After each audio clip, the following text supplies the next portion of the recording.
What is up, everybody? Mr. Curtis here. Welcome to unit number 6, The Modern World, part 1 on the World Wars. And this is section E on the end of World War II. So in these past 4, now this will be the 5th video, we've gone through World War I, the problems after World War I, and then to World War II. So we're going to wrap up World War II today, kind of wrap up with a little bit of like the questions that are going to need to be answered and kind of some of the impacts of World War II in the grand scheme of things. So just a little bit on the battles and how things end. I don't want to spend too much time on it because it's really not too much of a focus on the AP exam, but just so we can put a nice little neat package on this. This is the Nazi Empire in 1942, and by Nazi I mean I'm also including here Italy, which is part of the Axis powers and is in an alliance with Germany. This is the furthest extent of the Nazi Empire. If you remember in the last video, the Nazis decide to invade the Soviet Union, and they kind of get stuck in this cold winter and they're unprepared for it. And after 1942, the Soviet Union is going to go on the offensive and start pushing back the Nazi soldiers. It takes a while, though. It's not just an easy fight. Remember, the Nazi soldiers or the Nazi Empire has really built up their military, and they're very industrialized and they're very strong. So this is what it looks like in 1942, and this is 1944. Just a little perspective here. This is Crimea right here. And if you kind of come up this way, you'll see this is all part of the Nazi Empire. And then if you look here, a lot of this by 1944, they're pushing in. But that's not a really long way to go over the course of a year and a half or 2 years. So it's very slow moving. And the Allies really need to figure out, and by Allies, again, Soviet Union, Britain, United States, and a little bit of France thrown in here, the people who are trying to push back the French soldiers against their Nazi conquerors. They're really trying to push back. So the Soviet Union's getting bogged down here. The question becomes, how can the British, the French, and the United States, where can they go? So they're pushing up through Italy here, through the boot, but there's the Alps mountains here, so they have issues getting stuck. There's also a lot of mountain ranges and chains here. So they pushed through Istanbul and trying to go up into the Balkans region here. It's really not easy and it's tough. So the question becomes, we need to open up another front. We're fighting the Nazis here. We're fighting them here. Really here, so here and here, and we need to open up another front, another area where we force them to fight so their soldiers are forced to spread out. It'll weaken them, and then we can conquer them.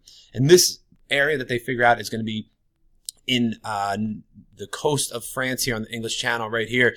They're going to have a surprise invasion on June 6, 1944, generally referred to as D-Day.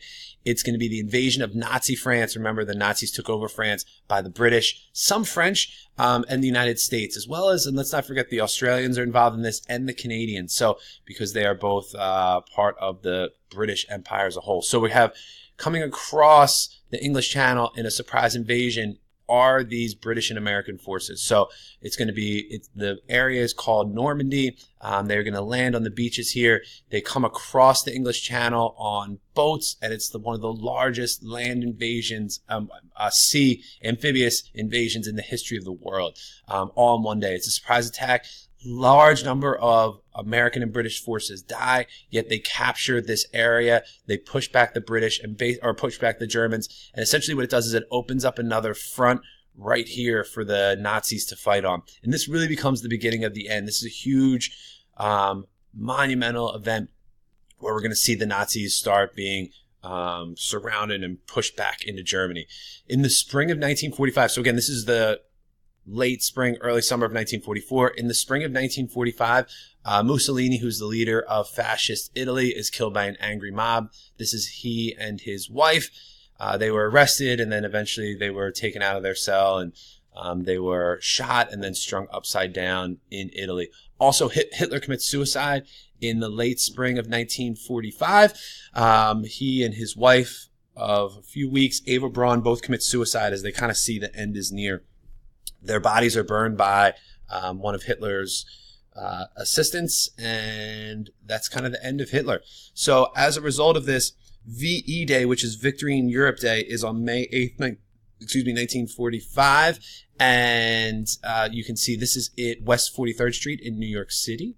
And everyone's holding up the peace sign for victory or peace. Everyone's very happy, but we still have another war to fight. They're still part of the war against Japan. We got to get in the minds of the United States, that Japan has to be taken care of and taken over. And the U.S. strategy for most of the war in the Pacific is called island hopping.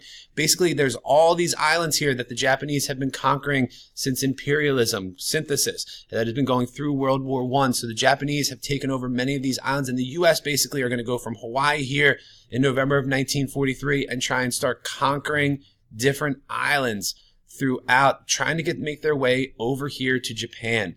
So by the time of October of 1944, they're in the Philippines, and then they're going to kind of, by April 1st of 1945, they're up here in Okinawa, right off the coast of Japan.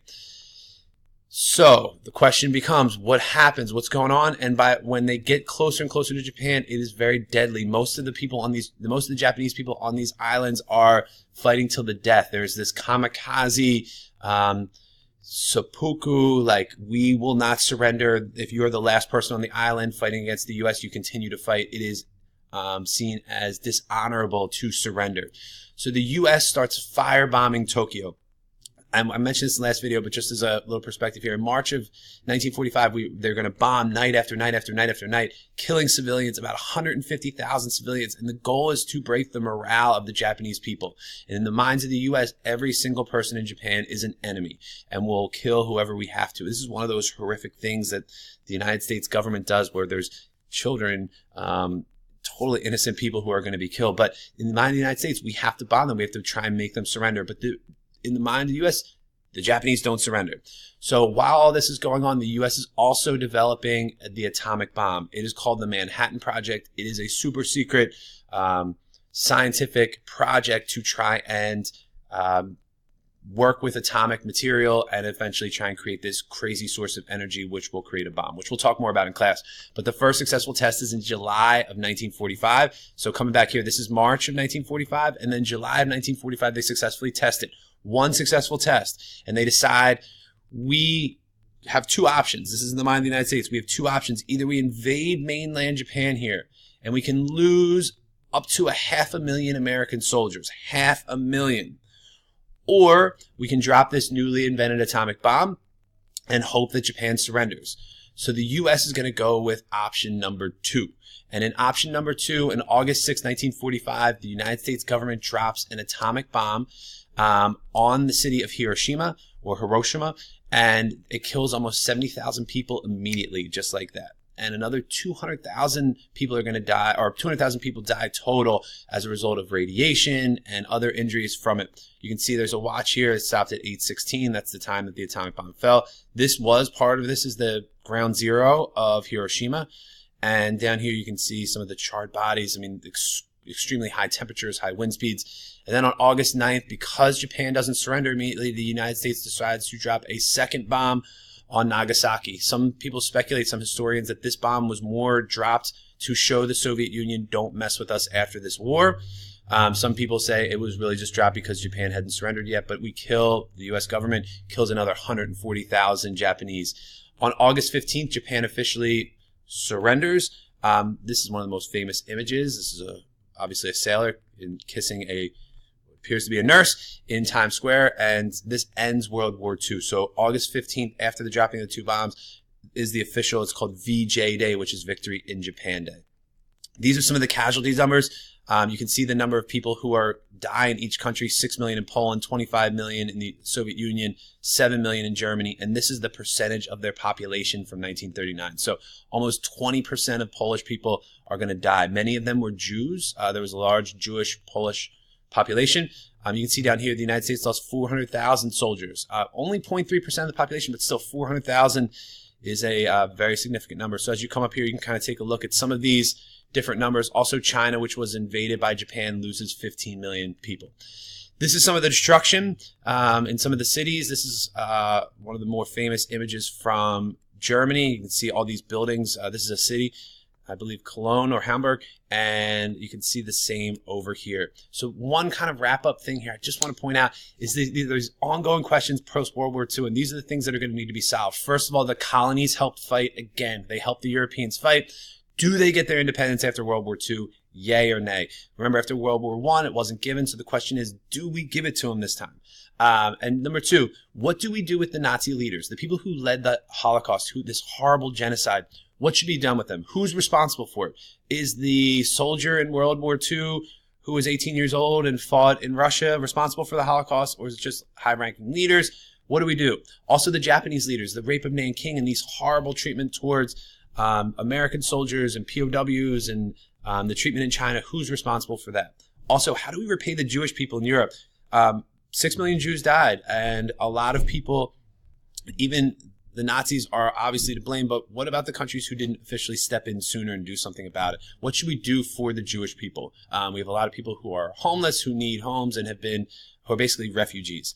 Lastly, how do we rebuild the countries that have been destroyed? All of these countries where the war was fought in the Soviet Union, in Germany, Eastern Europe, as well as Japan, need to be rebuilt. What do we do? So these are kind of the big questions. These are going to guide us through pretty much the rest of the course, and we'll kind of talk about them. So that's what I got for today. Hope you have a good day. Be good. Any questions? Write it down.